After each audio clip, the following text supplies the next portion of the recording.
Hey everybody! So a few days ago I showed you how to make this item frame combination lock based on generic B's item frame combination lock. And the redstone was okay. It was a little bit wide because I made it completely flat.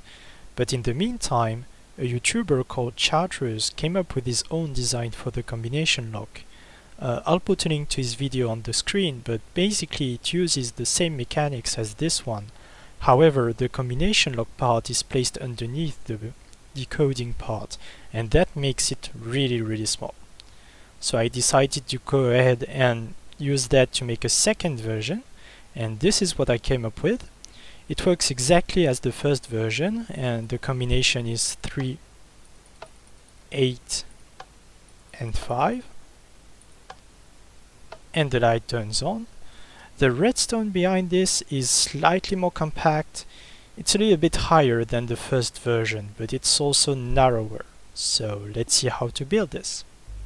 So we're going to build a 3-digit combination lock, but you can expand it if you want.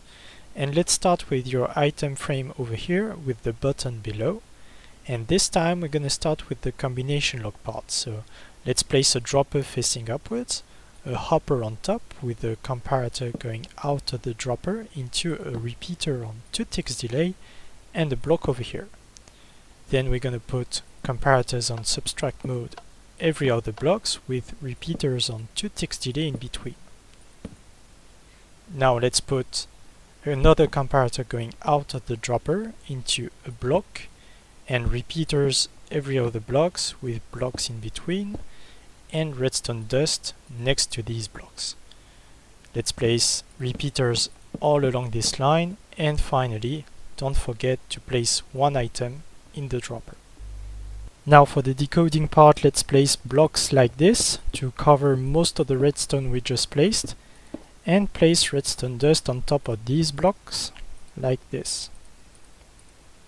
Now we're going to put a comparator going behind the item frame on top of the hopper into a block, and place blocks on top of these ones with upside down slabs in between.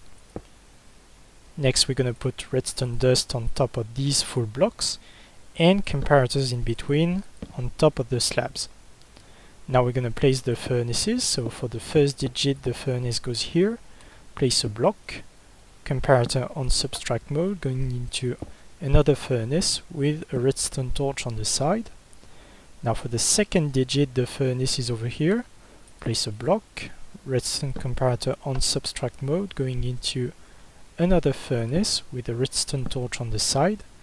And finally for the third digit the furnace is over here, place a block, redstone comparator on subtract mode going into a block, and redstone torch on the side. So at this point you're pretty much done with your combination lock, and the output is over here, and it's a constant output. So to configure the combination lock, we're going to do exactly the same as in the first version.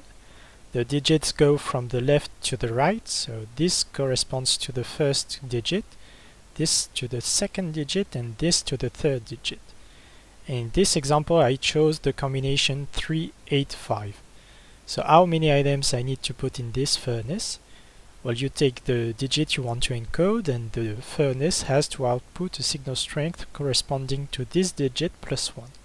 For example, here the first digit is 3, so it has to output a signal strength of 3 plus 1, so it's 4, and it corresponds to 42 items. The second digit is 8, so it has to output a signal strength of 8 plus 1, so it's 9, and it corresponds to a stack and 46 items.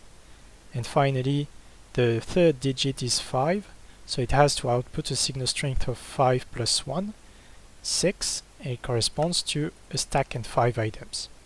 So let's try it. Let's put the combination 3, 8, and 5. And there you go, the light turns on. So I hope you enjoyed this video, and I'll see you next time.